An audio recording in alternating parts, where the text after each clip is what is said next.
I mean, I don't know. I don't know. Maybe he didn't. Anyway, Joriz, how you doing? Yeah, I'm doing great, thanks. Yeah, Yeah, how are you doing? apart from the fact that this dude in Scotland is keeping you up late. Well, I'm all right. Good, Just good. had an extra coffee, so. Well, I'm getting up at stupid o'clock, 5 o'clock every morning, Pete Dassey time, in order to take this dog for a walk because as soon as it's light outside, he comes and pesters us, and well, I've just got to move. It's I'm not going to get any peace, so yeah, I might as well get it done and over with. So yeah, I've been getting a fair bit of exercise in them. It's great fun having. Now you get your steps every day, there. Yeah. Well, yeah. 10,000 before 7:30. Wow. Yeah, he's. Oh, I cannot handle that. Oh, it's good fun. It's good fun. Anyway. Need a dog. Anyway, what about these pesky cremains? I mean, it's. Yes. It was one of the most ridiculous parts, I would say, of making a murderer. Yeah, it's also one of those topics that everybody goes, yeah, where do you start? Because it's it's barrels, it's cremains, it's all kinds of places. So it's a very complex thing to start with. So, well, we're this is sort of last minute. So basically this started from a post that Tantinius did on the deer camp barrel and the bones that were found there. But also other bones that were found later on the 12th, which was quite peculiar, but I'll go into that next. So we'll start with the 5th. Yeah. The very day that they were on property for the first time, of course. And they sent in Brutus. That's that. Yes. Brutus over there. You see Brutus. And he went into Stephen Avery residence. Yep. Checked an alert in the house there. On a blood spot, which is quite normal. Could also have been a urine spot, because any human remains are also like blood or urine, or saliva. But when he got out, it's quite peculiar that he wants to go to the burn pit, but he's quite agitated over there, and then he sees bear. Yeah. So. And that's basically when Julie Kramer decides to leash him, and this is not good. Dog interaction is not going to help. It's going to disturb it at all. Which would be very mad if you realize that if this was what it was, that box, that the contents of that box were in the burn pit, and that would make Brutus go crazy. Yes. So. What they did, they unleashed him and they swerved around it, and then they went all the way to the Enda residence over there. That's where the burn barrels are, and as you can see over here, that they alerted on 2 of the 4 burn barrels, which is also later confirmed by the fact that on on 2 burn barrels. From the Endas, there were human bones found, so that matches up. So, well, it's kind of peculiar that they let that dog stand there and do nothing with it. Yeah.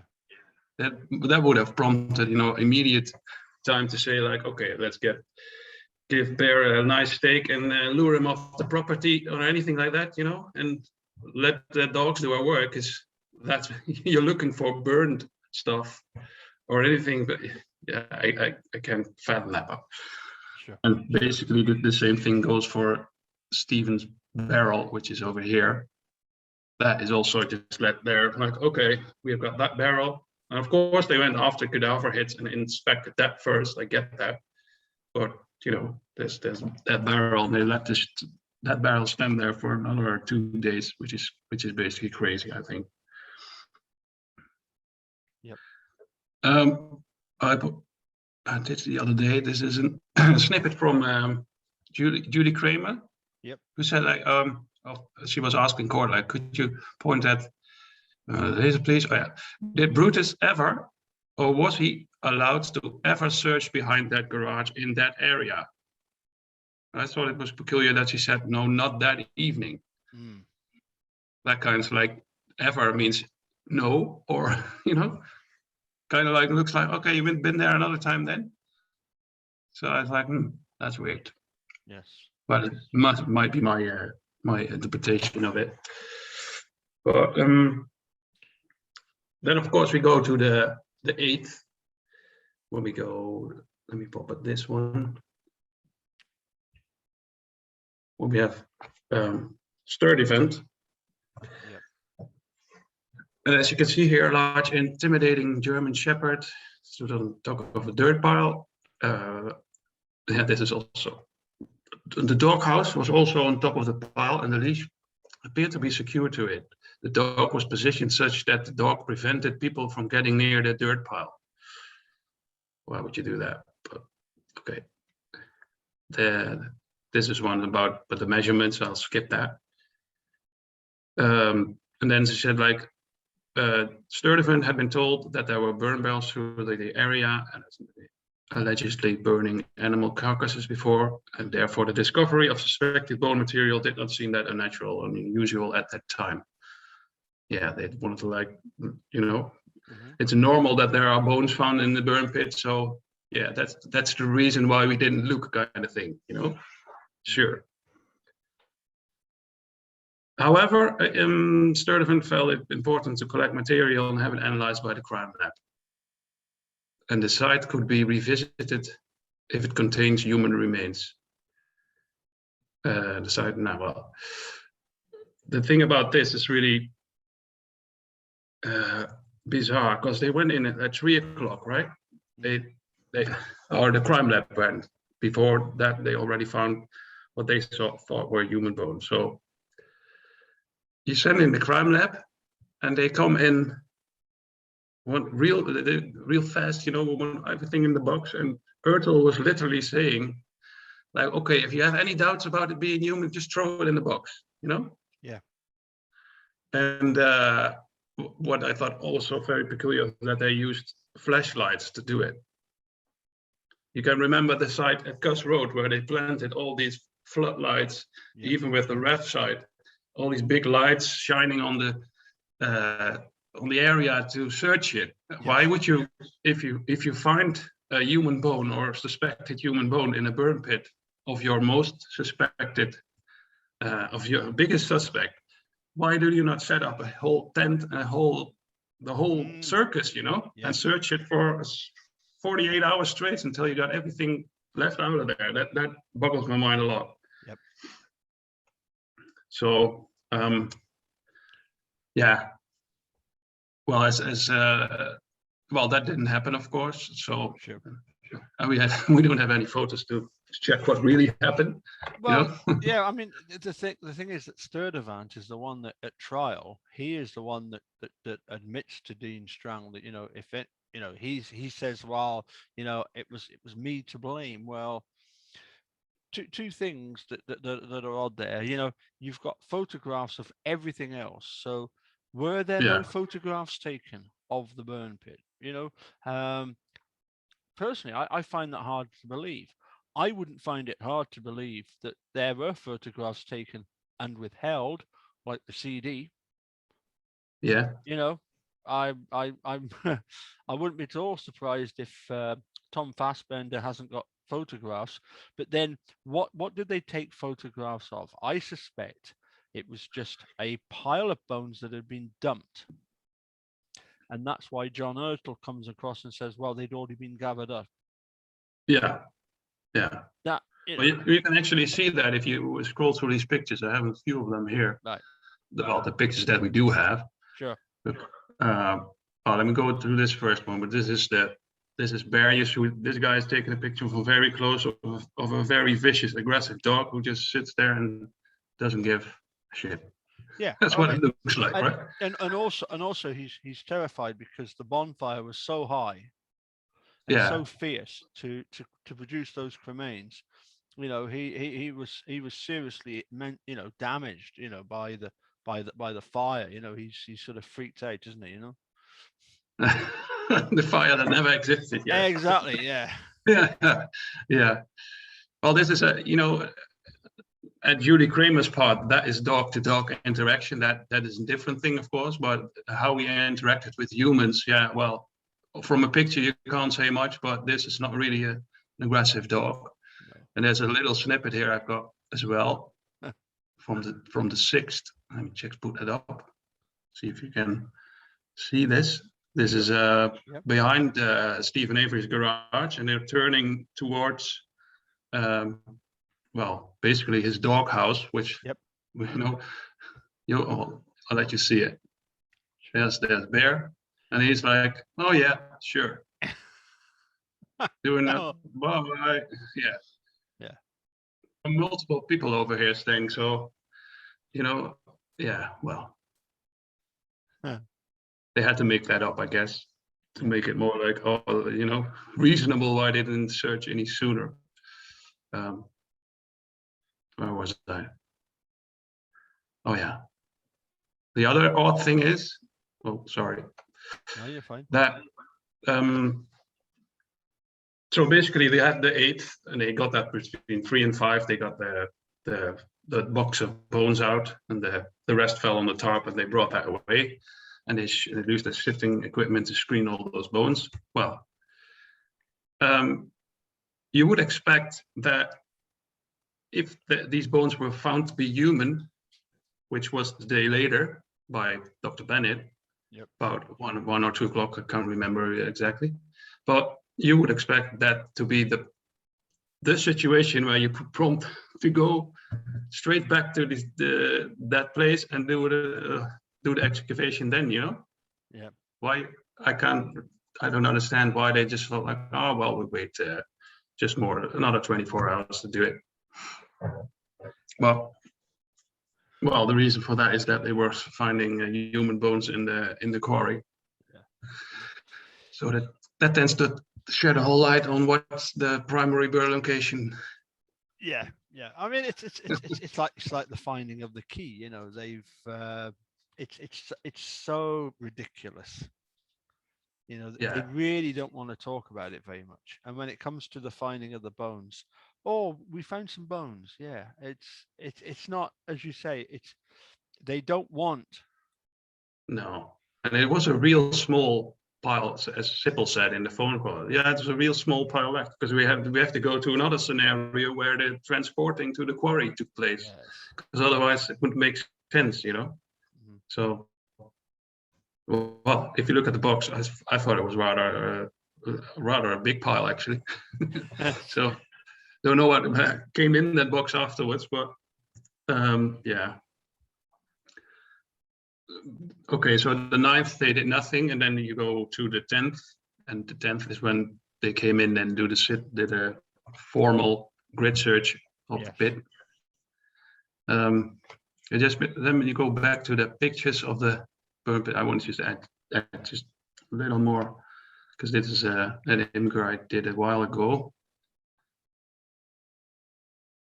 This is where you can see that Bear is still there on the 6th. Yep. They even put some food, the food bucket out for the first time. Oh. Wasn't there the day before. So yeah, it tend to him well. So this is the 7th. You can see the burn barrel of Stephen Avery. Yep. Then, oh, this is a screenshot from above. Okay, well, if you look at this one, then this is what also amazed me, that there's a rake here. Yes.